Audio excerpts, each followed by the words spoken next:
बहुत समय पहले की बात है। एक गांव में रामू नाम का एक व्यक्ति रहता था। रामू इंतहा सस्त और कामचोर था। वह महीने में बमुश्किल 1 या 2 दिन काम करता और बाकी पूरे महीने घर में बैठा आराम करता था।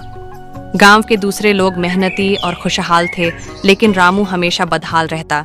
एक दिन वह सोचने लगा, आखिर ये जिंदगी कब तक यूं ही चलेगी? गांव के सब लोग कितना खुश हैं, सिर्फ मैं ही ऐसा क्यों हूँ जो मुश्किल जिंदगी गुजार रहा हूँ?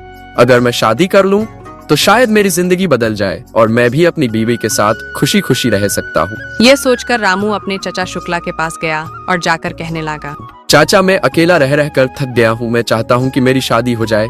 अगर आप मेरी शादी करवा दें तो बहुत अच्छा होगा। रामू, शादी करना आसान है, लेकिन घर चलाने के लिए मेहनत करनी पड़ती है। तुम तो दिन भर घर में आराम करते हो, काम से जी चराते हो, ऐसे में तुम घर कैसे बसाओगे? चाचा, मैं वादा करता हूँ कि शादी के बाद दिल लगाकर काम करूंगा और मेहनत से पैसे कमाऊंगा। ये मैं वचन देता हूँ।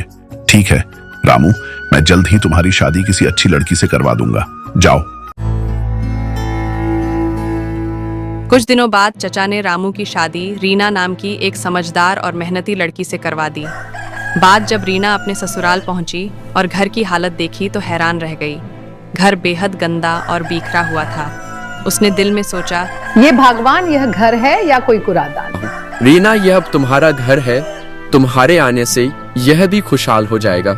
तुम आराम करो, मैं जरा बाहर जा रहा हूँ। रीना ने कोई शिकायत किए बगैर पूरे घर की सफाई की और मजेदार खाना बनाया। जब रामू ने खाने का पहला निवाला लिया तो खुश होकर बोला, वह मजा आ गया। इतने सालों बाद इतना मजेदार खाना खाने को मिला है। अब तो रोज रोज ऐसे ही मजेदार खाना खाने को मिलेगा। वाह रीना, तुम्हारे हाथ में तो जादू है। रामू को लगा कि अब उसे किसी चीज की फिक्र करने की जरूरत नहीं, क्योंकि अब रोजाना रीना के हाथ का पका हुआ खाना मिलेगा। कुछ दिन तो अच्छे गुजरे, लेकिन फिर रीना ने देखा कि रामू पूरा दिन घर में बैठा रहता है और काम करने का नाम तक नहीं लेता। एक दिन रीना ने कहा, अरे रामू जी, आप सारा दिन घर में बैठे रहते हो, काम क्यों नहीं करते? घर का खर्च कैसे चलेगा? अरे रीना, मैं यही सोच रहा था कि जल्द ही कोई काम तलाश करूंगा। तुम चिंता मत करो, तुम फिक्र ना करो। हाँ, सिर्फ सोचने से कुछ नहीं होता। घर चलाने के लिए काम करना पड़ता है। आटे का डब्बा भी खाली होने वाला है। अगर आप काम नहीं करेंगे तो हम भूखे मर जाएंगे। भगवान ने चाहा तो मैं जल्द ही कोई काम ढूंढ लूंगा, फिक्र ना करो। रीना, मैं अभी बाजार जाकर राशन लेकर आता हूँ। यह कहकर वह बाजार गया और थोड़ी देर बाद राशन से भरे 2 थैले ले आया। रीना हैरान होकर बोली, यह सब कहाँ से ले आए? तुम्हारे पास तो 1 पैसा भी नहीं था। अरे, मैं अपने दोस्त राजेश की दुकान से उधार ले आया हूँ। जब मैं काम करूंगा तो कर्ज वापस कर दूंगा। धार लेना अच्छी बात नहीं। तुम कुछ कमाते तो कर्ज वापस करने की फिक्र ना होती। अगर वक्त पर कर्ज ना लौट आया तो लोग बदनाम करेंगे। रीना, कल की कल देखी जाएगी। मैं बेवकूफ नहीं हूँ, सब संभाल लूंगा। तुम जल्दी से खाना पाको, मुझे जोरों की भूख लगी है। अब जब भी राशन खत्म होता, रामू किसी न किसी से कर्ज लेकर घर का सामान लाता। आहिस्ता आहिस्ता उस पर इतना कर्ज चढ़ गया कि गांव के लोग रोज उसके दरवाजे पर आकर अपने पैसे मांगने लगे। अरे, तुमने तो जीना हराम कर दिया है। रोज रोज घर पर लोग पैसे मांगने आते हैं। किस मानूस घारी में मुझे तुमसे विवाह हुआ।